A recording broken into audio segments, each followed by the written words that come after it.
Hey everybody, I'm here today to talk to you about some possible causes if your fridge is warm but your freezer is cold. Let's get right into the video. So let's say, just for instance, that your fridge is relatively warm and your freezer is still ice cold. What are some possible causes? Well, there are many things that can be the case.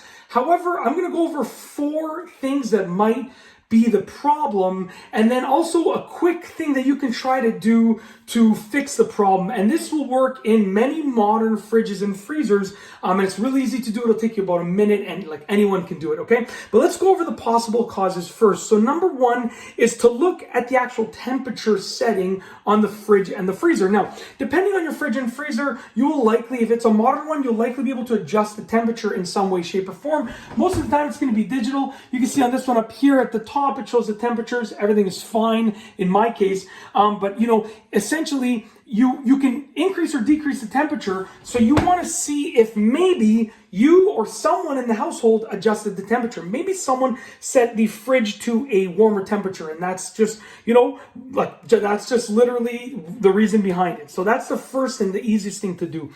The second thing is to actually look in the freezer at if you overpacked it. If you put way too much stuff in your freezer, then what happens is that stuff can block the vents that send the cold air from the freezer to the fridge. So essentially, when your fridge is running, at least this is to the best of my understanding. I'm not an appliance repair person, but I do know quite a bit about repairing appliances like fridges and freezers. So this is the best of my understanding, but I'm by no means a professional. When your fridge and freezer turn on, the unit, the condenser, turns on and sends cold air to the freezer, which then transfers it up to the fridge. So essentially, when it's on, they're both getting cold air. Now, if you pack too much stuff in your freezer, then your freezer is going to get the cold air, but the vents that send it to the fridge might be blocked. So take a look, and you can probably see the vents that send the cold air to the fridge. Look at if they are blocked. If they're blocked, then take some stuff out of the freezer. And if you want to just test this out, just remove like half the stuff from your freezer. And if you have another separate freezer, just place them there, okay?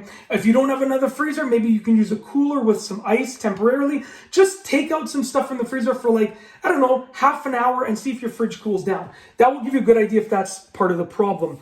Number 3, look into your evaporator fan, okay? Now, essentially, the evaporator fan is part of what takes the cold air from the freezer and then sends it into the fridge. It does a good job at taking that cold air and actually sending it into the fridge. So you want to see maybe your evaporator fan is gone. So maybe you don't need a whole new fridge and freezer. Maybe you just need to fix the evaporator fan. Maybe the evaporator fan is fine, but maybe the connection is not done properly. So look into it. There are some things that you can do to sort of look into what, if it is the evaporator fan, but that's a whole other video. So do your research on that and look at whether or not it might be potentially the evaporator fan that sends the cold air from the freezer to the fridge. The fourth and final thing that might be the cause that you can look into is potential ice buildup over those vents that send the cold air from the freezer to the fridge. So maybe you don't have your freezer packed, but maybe you put something in your freezer that was wet. Sometimes we put stuff that is melted, so like the outside has all water on it, and we put it in there, and maybe that was touching those vents, and then that water turned to ice, which froze over the vents. So if your freezer is just loaded with ice buildup, maybe you want to sort of figure out if it's worth it to sort of get rid of that ice buildup, because maybe there's some ice buildup along those vents that send the cold air from the freezer to the fridge. So those are 4 possible causes. There are many more, but those are the first 4 things that I would consider. With this unit right here, actually both of them weren't working. The fridge and the freezer were not cooling things. And this is our basement kitchen. So this is like, there's nothing in this fridge if you saw. This is literally, we store like the spare groceries before we send them upstairs. And I film lots of my stuff in advance. So like by the time you see this video, it'll probably be like almost a year after I filmed it, okay? So who knows, by that time, maybe we will have gotten a new fridge and freezer just because we wanted to, or maybe something happened with this one. So just so you know, everything I film is done well in advance. With this unit, what I did, this is an added bonus, is I unplugged it for a minute and I plugged it back in.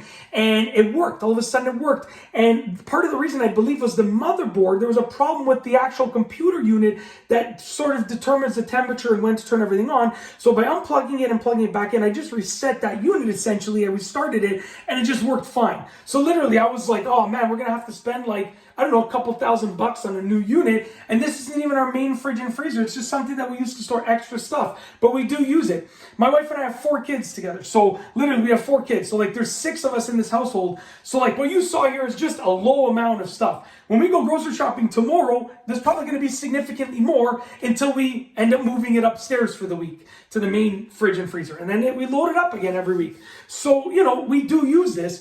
And unplugging it and plugging it back in literally saved us thousands of dollars. So try it out. That might be part of the problem, and maybe, you know, that might fix it. That's just an added bonus at the end of the video. Hopefully you stay tuned for the whole thing so you could potentially fix the problem in that way, maybe. You never know. And that's it. If you like this video, please be sure to give it a thumbs up. Let me know what you think down below as a comment. And of course, be sure to subscribe for more great videos just like this one. And that's all I have for you today. Thanks for watching.